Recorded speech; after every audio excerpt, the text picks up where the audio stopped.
Good morning, crafty friends. Okay, so today I watched a video. I thought this is so funny because apparently Alicia Wagman watched the same video and we were both inspired. It's by a channel called Treasured Books, and I'll link it below. But anyway, she took a 12 by 12 piece of paper and made an ephemera. I think she called it a junk journal. But anyway, I thought, what a fabulous way, because I've saved my winter paper to use for winter goodies. And so, what a fabulous way to make a little winter die-cut ephemera happy. When the weather's gray and yucky and, you know, wouldn't it be fun to get something like that? So, and this one is not finished by any stretch of the imagination yet, but I chose this paper. It has snowflakes on one side and stripes on the other, and I think it's I think it's Echo Park something. Anyway, she gives you all the measurements, all the details, but it's so easy. And you end up with a little book that's filled with pockets. And so my pockets are going to be filled with old photographs.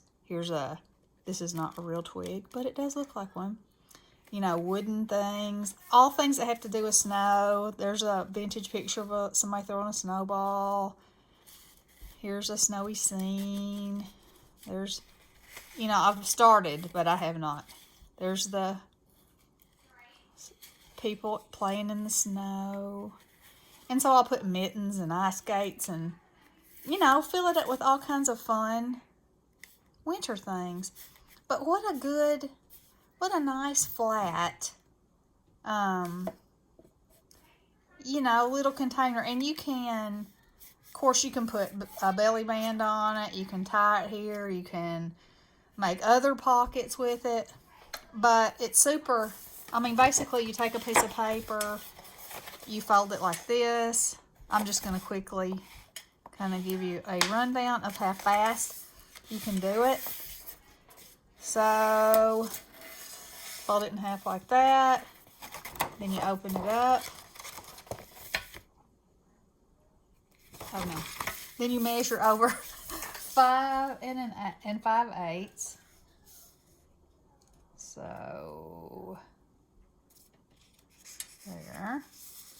And fold. Is this right? Yes, I think I'm pretty sure it is. Yeah, well, anyway, you know, you'll have the directions. The real directions. Yes, this is right. And like I said, it's so easy, but I'm pretty sure this is accurate. And you fold it like that. Then you open it up. And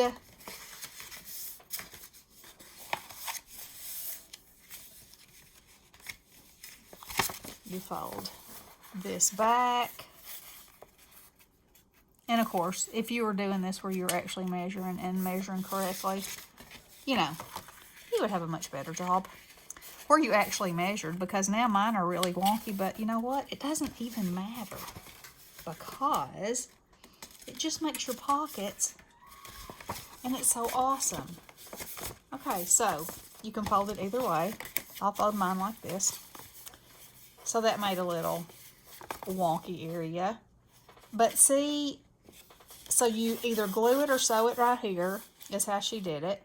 And then you glue here. You can glue here. And then that leaves you a pocket here and this big pocket here. And the same on this side. And then she decorated the front and then glued this. So she had this pocket, which I did that too, to tuck my stuff in right here. Okay. But what I could have done was just attach this here and maybe there. And then I could have slid some stuff down in here too. But that's the thing. Once you get the basic of it and you've used that whole piece of paper, then your possibilities are what you're going to, you know, run with. And I think it's fabulous and amazing. And it's so funny because, like I said, Alicia must have watched the same thing, and she was like, I did it. I made it. It's easy. It's easy. It's fabulous. And when I finish with it, I'll show it to you. But it was just too easy not to share. And I will link her channel below. And I've also been, okay, so I've had this, I have this list of crafty things that I want to try to do. And so making foam flowers was one of those things. And so I was looking at the kits and I was like, man, those are kind of expensive. So I had bought some foam one time, a long time ago, at Walmart. And it's really thin.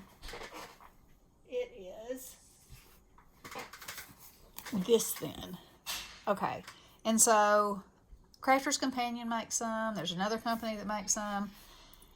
And it's very thin. And I thought, well, I don't know if it has special characteristics or not, but I'm gonna see what happens.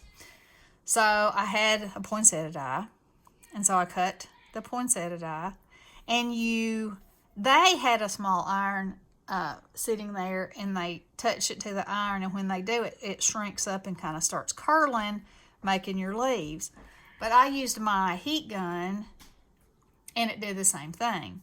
And then I already had these little stylus, and you just kind of roll the petals around, like this, and it bends and curves them. And then you take them and roll them between your fingers like this, and it rolls the edges up. And I mean, it's like so much fun. Okay, so I made this rose. And then I sprayed, actually I didn't spray it. I tried to spray it and my nozzle was clogged up with my, yeah, that's not it. That one worked. My resist spray. Because I have this handy dandy Tim Holtz glitter duster that I think is fabulous. But apparently the last time I used my spray, I didn't rinse the nozzle out. So I just took triple thick and brushed it on here.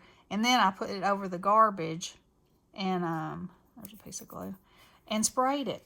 Can you see that sparkle?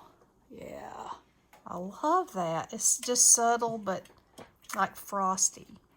And so I made this poinsettia, and that has the actual stamen from the inside of the flower die, just a regular die.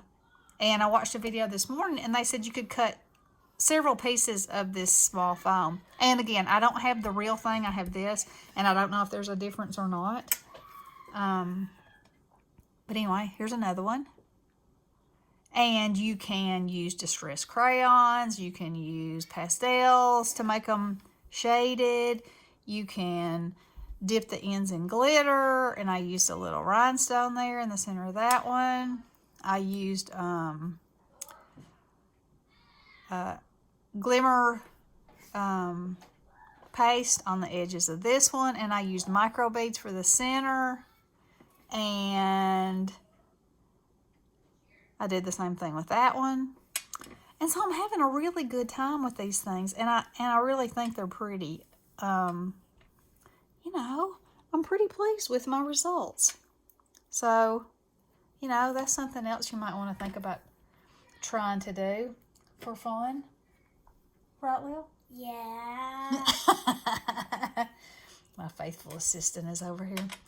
Okay, so give me the goat. I gotta make the goat scream. Okay. So anyway, be prepared. Ready? Hit it, sister. Oh yeah, that means it's over. Oh wait, one thing.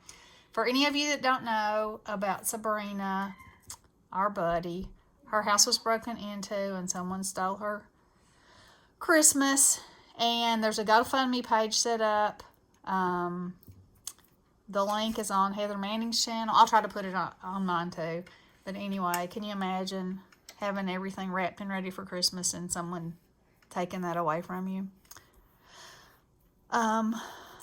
So prayers for her and her family, please. And if you can contribute $1 will go a long way. And be thankful for your home and what you have, and And, let's love each other. That's what we do. Okay, guys, have a great weekend. Blessings.